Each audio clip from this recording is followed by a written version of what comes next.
coucou, on se retrouve par la vidéo règle du mode trail de randonnion. Donc comment ça se passe? C'est de 2 à 5 joueurs. Et c'est du compétitif, c'est pas du coopératif. Dans un premier temps, on fait la mise en place. On dispose chacun d'un sac avec au départ 2 rations d'eau. Dans le sac, il y a plusieurs informations à noter. Je vais vous montrer un peu plus en détail. Alors dans le sac, il y a le cycle de la journée. Donc dans un premier temps, il y a la météo. On a 2 randonnées le matin, un repas, 3 randonnées l'après-midi, le repos du soir et la pioche possible au dernier moment.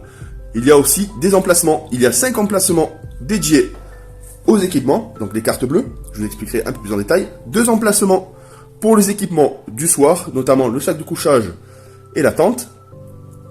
Et 2 emplacements pour mettre l'eau, tout simplement.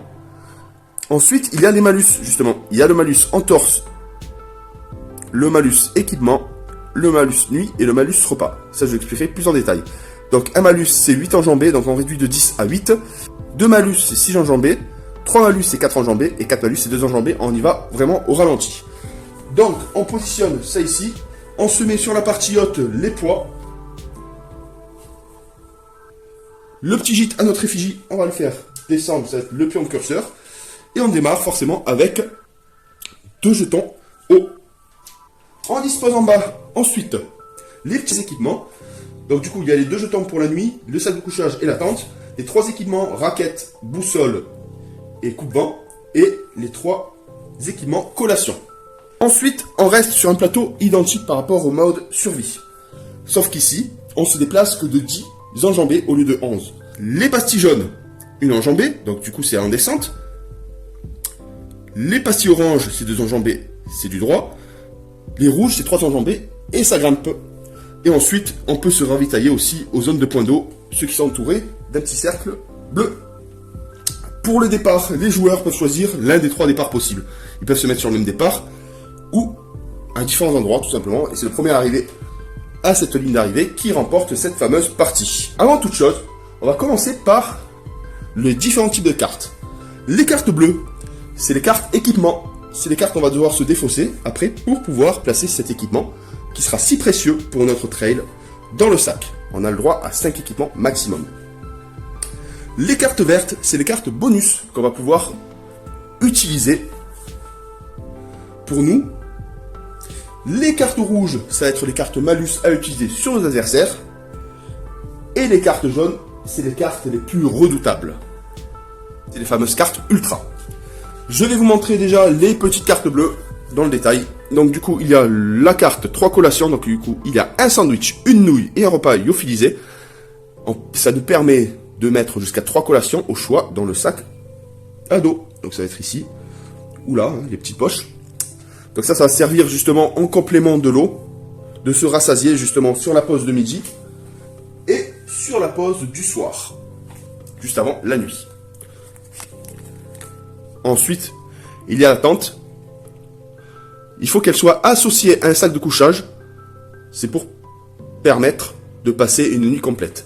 Elle doit être associée à celle-là. Si elle n'est pas associée, il n'y a pas le sommeil réparateur. Donc du coup, le tour d'après, quand on redémarre le tour, on se prend un malus nuit.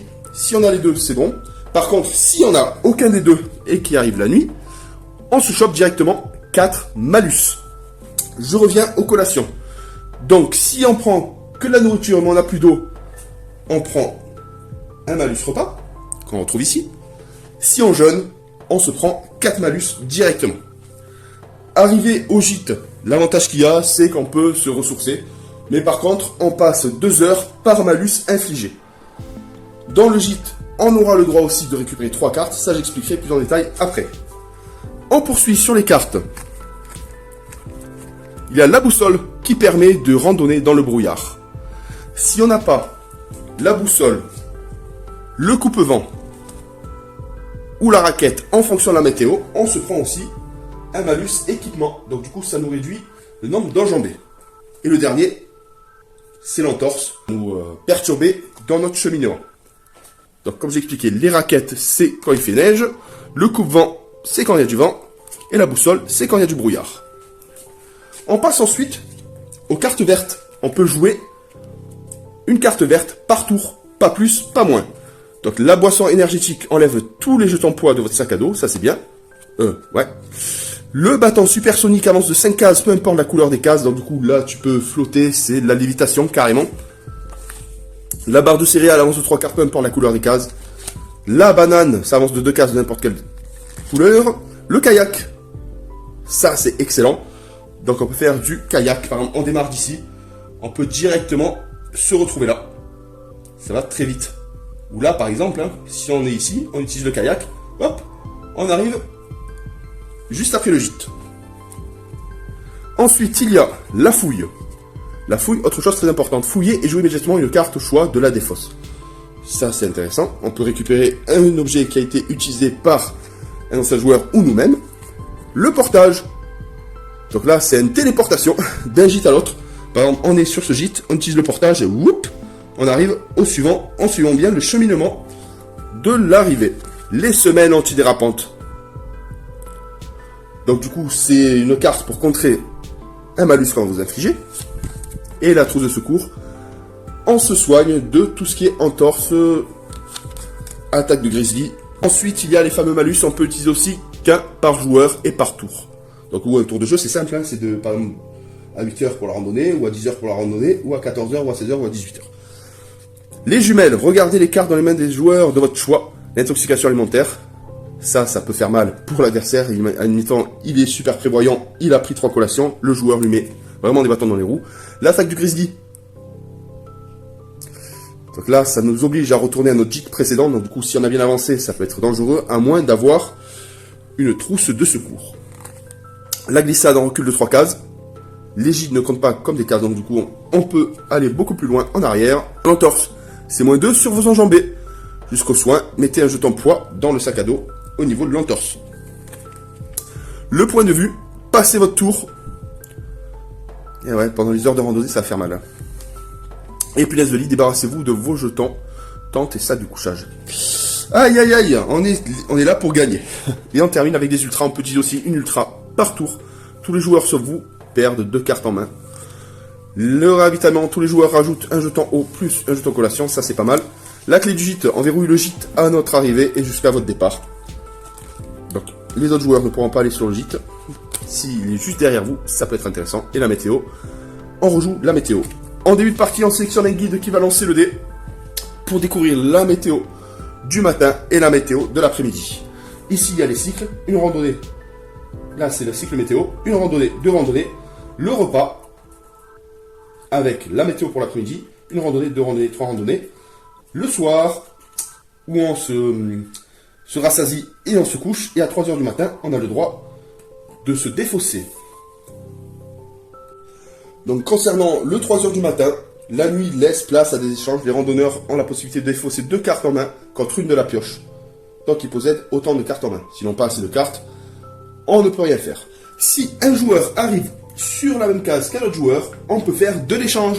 On peut échanger ce qu'on a en main avec un autre joueur, vous faites du marchandage. Si un joueur arrive à passer devant vous, il vous vole systématiquement une carte. Ça, c'est petite fioriture du jeu. Alors, le début de partie, c'est très simple. On sélectionne le joueur qui va débuter en tant que guide du jeu. Mélange le tout.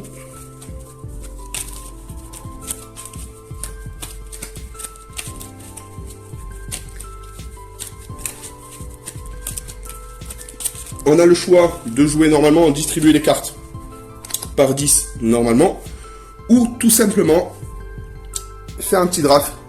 Donc du coup le petit draft, qu'est-ce que c'est? On récupère 10 cartes. Chacun récupère 10. On en garde 2. On passe les 8 autres. Le joueur suivant vous donne les 8 autres cartes. On se fait sa main comme ça. Les cartes bleues qu'on reçoit, on les pose systématiquement dans nos emplacements. Ça c'est pas mal. On va pouvoir utiliser les jetons pour bien démarrer la partie. Et avant de démarrer, il faut qu'on ait maximum 5 cartes dans la main.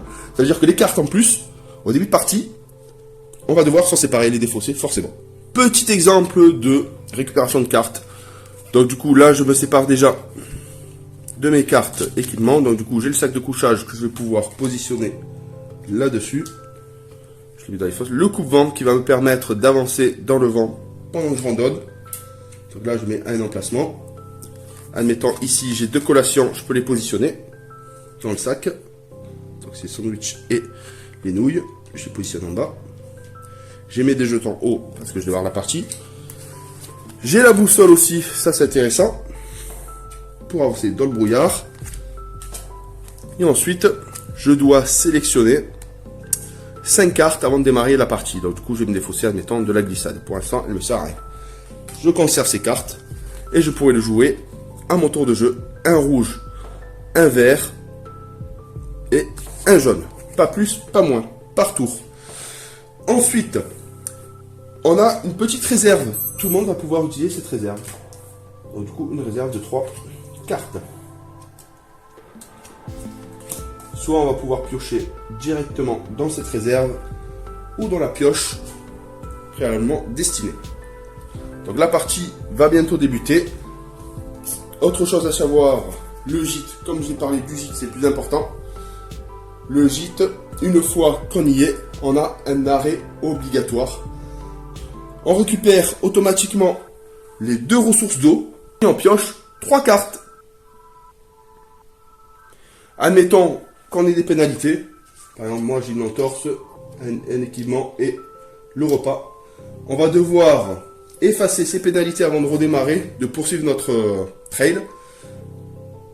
2 heures par pénalité. Donc par exemple, j'ai une entorse, j'attends 2 heures pour pouvoir l'enlever. L'équipement, j'attends 2 heures pour pouvoir l'enlever. Et le repas, j'attends 2 heures pour pouvoir l'enlever. Voilà en ce qui concerne le gîte.